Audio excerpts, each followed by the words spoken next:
Assalamualaikum warahmatullahi wabarakatuh. Selamat datang di video pembelajaran Ulumul Hadis.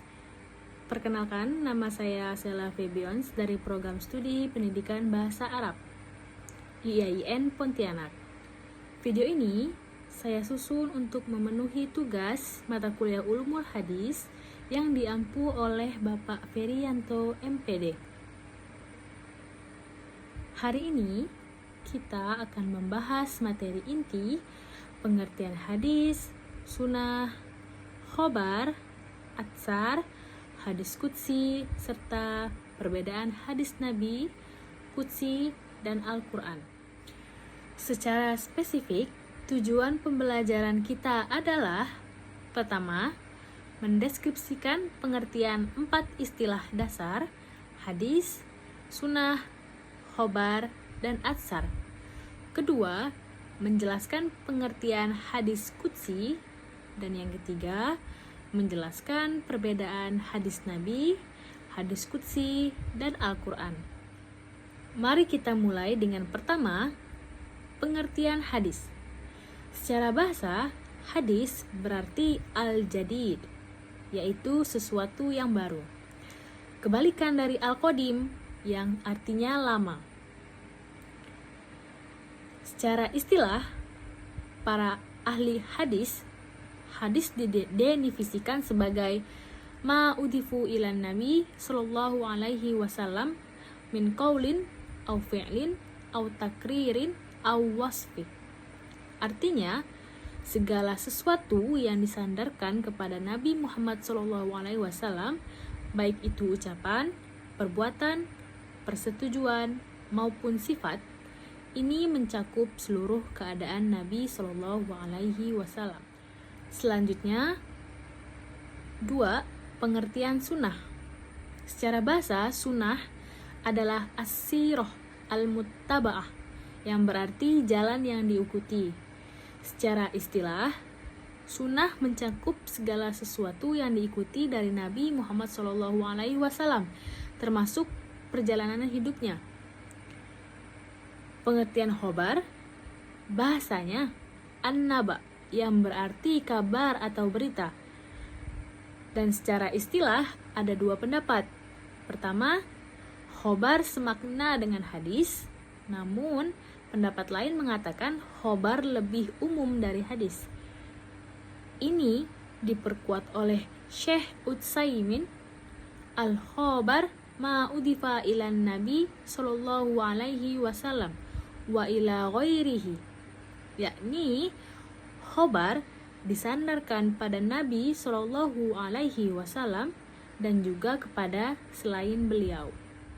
Istilah terakhir adalah 4. Pengertian atsar. Secara bahasa, atsar berarti baqiyatu asy-syai', yaitu sisa dari sesuatu atau jejak. Dan secara istilah, atsar adalah ma udifa ila as-sahabi au at-tabi'i, yaitu segala sesuatu yang disandarkan pada sahabat atau tabi'in. Contoh atsar adalah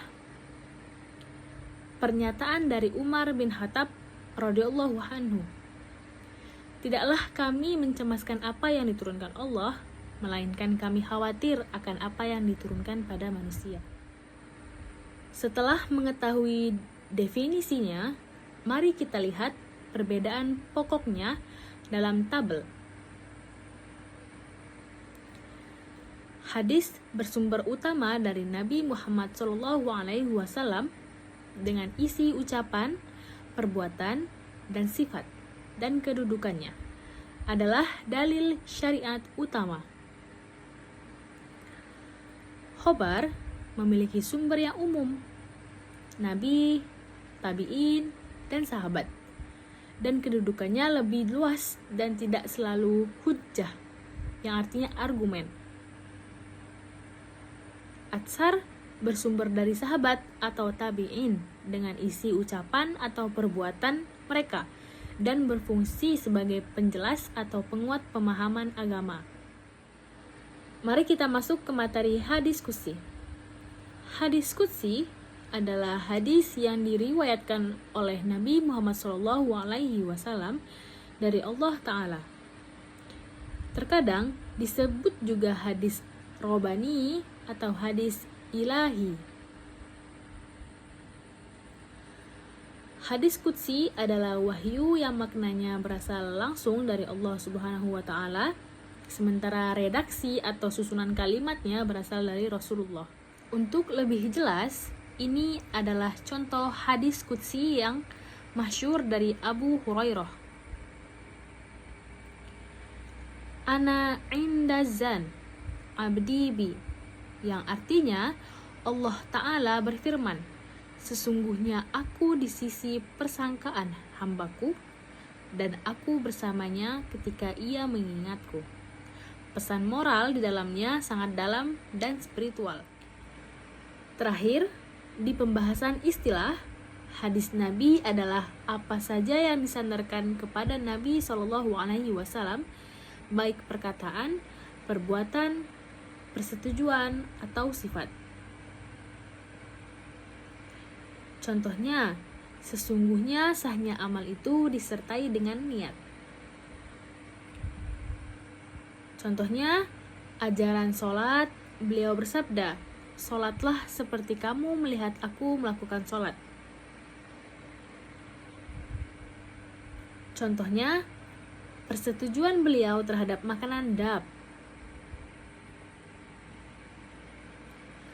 Contohnya, bahwa Nabi SAW itu selalu bermuka cerah, berperilaku halus, tidak keras, dan tidak suka mencela.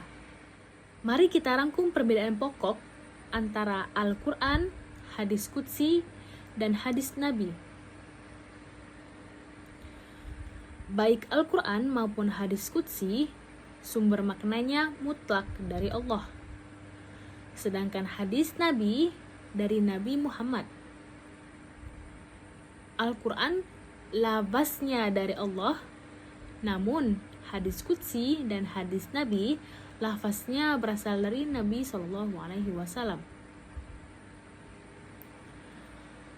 Al-Quran adalah kitab suci, mukjizat dari sumber hukum utama. Hadis qudsi dan Nabi adalah sumber hukum keagamaan kedua. Hanya Al-Quran yang sah dibaca dalam sholat, hadis qudsi dan Nabi tidak. Membaca Al-Quran adalah ibadah tersendiri, sementara hadis qudsi dan Nabi tidak memiliki pahala khusus tilawah. Sebagai kesimpulan, kita telah melihat bahwa hadis, sunnah, khobar, dan atsar memiliki persamaan sekaligus perbedaan makna yang fundamental. Perbedaan utamanya, Al-Quran, lafaz dan maknanya dari Allah. Hadis qudsi hanya maknanya dari Allah, lafaznya dari Nabi. Hadis Nabi bersumber dari ucapan, perbuatan, atau ketetapan Nabi sebagai penjelas Al-Quran. Saya menyarankan agar kita semua memperdalam pemahaman tentang perbedaan istilah ini agar tidak terjadi kesalahan dalam penggunaan akademik maupun pembelajaran. Saya juga berharap kita mengkaji hadis qudsi secara lebih mendalam karena selain bernilai spiritual, ia juga mengandung pesan moral yang dapat diaplikasikan dalam kehidupan sehari-hari. Demikianlah pemaparan materi ulumul hadis mengenai pengertian hadis, sunnah, khobar, atsar, dan perbedaannya. Semoga kajian ini bermanfaat dan menambah wawasan keagamaan kita.